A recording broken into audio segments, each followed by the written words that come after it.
Hello, my name is Dr. Caroline Walker and I'm an NHS psychiatrist and a full-time doctor's wellbeing specialist, and I'm making a series of videos at the moment about the emotional and psychological consequences of COVID-19 for doctors. And I'm getting really lots of lovely feedback from people saying these videos are really helping them, from doctors and other healthcare professionals, frontline staff, and from actually members of the general public as well. So thank you so much for watching these and feeding back, because it's really helping me and helping others in the space of doctors' wellbeing to know what you need right now to support you through these really quite extraordinary times.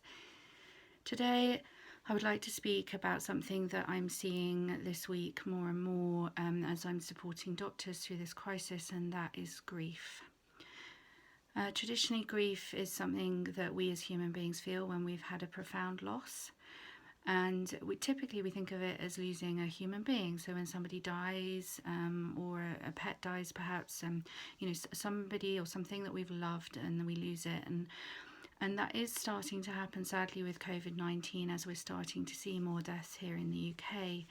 But what I'm seeing more of is a sort of broader sense of grief at the loss of the lives that we were living just a week or two ago. You know, when you look back sort of 10 days, 2 weeks ago here in the UK, and we're now heading towards the end of March 2020, and if you look back just a couple of weeks, you know, life kind of felt still relatively normal, whereas in the space of just a week to 10 days, things have completely turned upside down, and life feels very, very different. And I think a lot of people are experiencing a profound sense of loss of the life that they led, but also the life that they thought they were going to be leading going forward. So I'm hearing from a lot of parents who are saying they're really sad for the loss of their children's schooling and their spring and summer as it was going to be.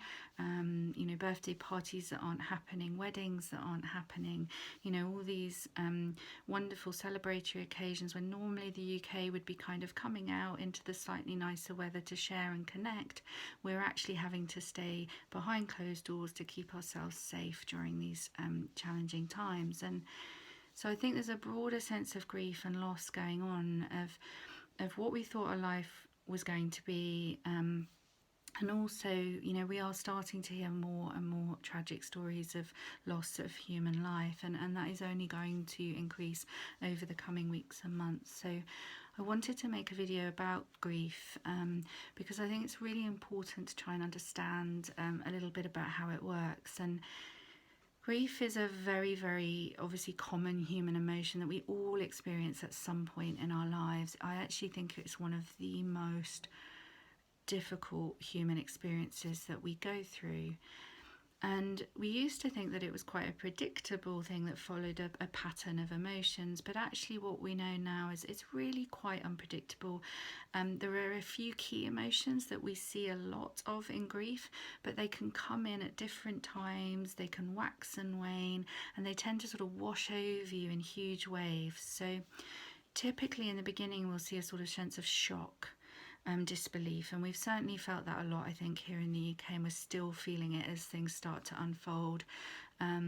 We get a certain amount of denial as well, kind of just almost thinking it hasn't happened or wishing it hadn't happened. And then we get anger. It's a really, really strong and common emotion in grief. And we also get bargaining, which is kind of like a sense of, oh, if only I could work harder, then maybe this would get better. Or if only I, did everything right, maybe God would make this stop happening. Or, we kind of bargain with life itself. And then we get sadness.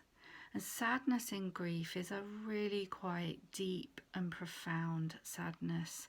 And although I'm sort of talking through these generally in the order we tend to see them, as I say, we can see them at any stage. And right now I'm seeing a lot of doctors in early stages of grief who are feeling really quite profoundly sad for the loss of the life they were living, or the loss of their children's life that they were living, or the loss of their colleagues, and that potential loss of those to come, the loss of dreams and aspirations around perhaps what they were doing with their career, or all these different losses. So a really profound sense of sadness already coming through from UK doctors.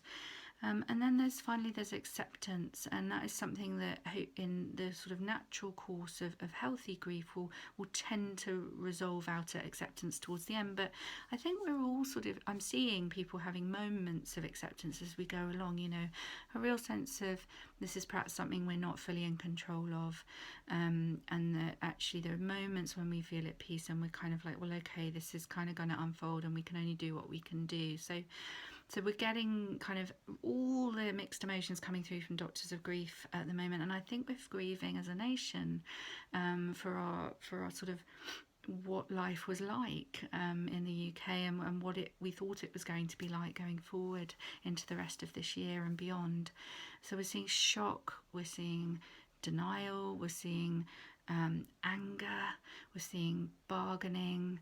We're seeing sadness, and we're seeing some acceptance. And I guess I really want to normalise all of those feelings, because this is a really, really, really normal human process to go through. When something of this magnitude happens, and when we experience these kind of losses, we will experience grief. It's a kind of inevitable fact of life.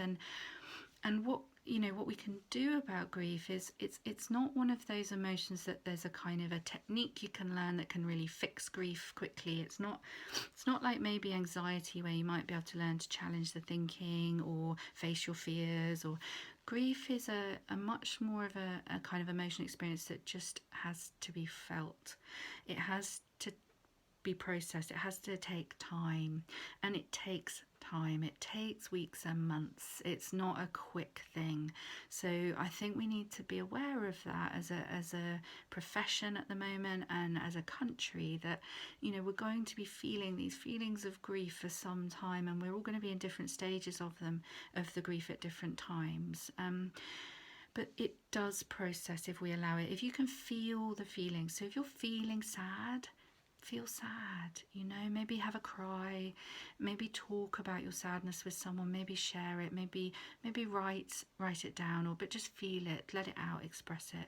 If you're feeling angry, it's really important to express that, and to do it in a healthy way, in a safe way that doesn't hurt you or someone else, but to get that anger out there, and I see a lot of doctors at the moment using exercise really healthily to do that, and like little anger exercises like punching punch bags, or writing angry letters that you don't send to people. Things like that can be really helpful to just help process those emotions through, but in a safe way. There's no rushing grief, but if there's, say, a moment in your day-to-day life where you feel suddenly overwhelmed, okay, because grief comes in waves. It comes like you're fine one minute, and the next minute you're absolutely in tears, or you're really raging with anger. Okay, that's the nature of grief. It's kind of comes in these big waves, and it feels quite overwhelming. If you get one of those waves coming over you, but you're in a situation where you feel you can't feel it or express it. So say you're with a patient, or you're with a relative, or you're with a family member, and you don't really want to kind of break down into tears of sadness, or you don't want to get really angry with them, then you could just mentally, metaphorically speaking, put those emotions, notice them, put them in a little box, put them in a little grief box, pop the lid on, and pop them off to one side, just for a few moments while you kind of finish your sentence, while you finish the thing that you're doing in front of you. Then what I would suggest is you go back to that box when you can. So if you've got a break later that day, or later that night, you get home and you're sitting at home, you're safe and you're feeling okay and able to, you get that box down from the shelf and you open it up, and you just go, you feel what comes up. So you might feel the anger or the sadness again. You might not. Sometimes, we can't quite connect to the feeling again a bit later on, and that's fine. But it's about not kind of burying this feeling in a box and really burying it deep down and never going looking, and dealing with it again.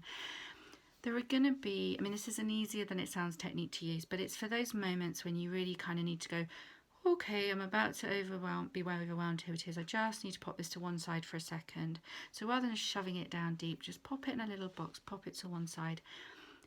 If you feel like when you come back to it later on, it's too much, you just can't deal with it. And I think there's going to be a lot of these moments for doctors out there, and I'm hearing some of them already, that you know, this is just too much to be dealing with all at once, that maybe you pop these in a box, maybe you write them down somewhere, but you just keep them to one side, and maybe later on, in a few weeks, in a few months' time, when you feel ready, you can bring them and you can talk to somebody like me, like a professional, that can just help you to just take those little boxes down off the shelf and open them up in a safe way that allows you to sort of express those emotions and feel them, and tell the story of what's happened to you. Because I think that's often with both trauma and grief. I've done another little video on trauma.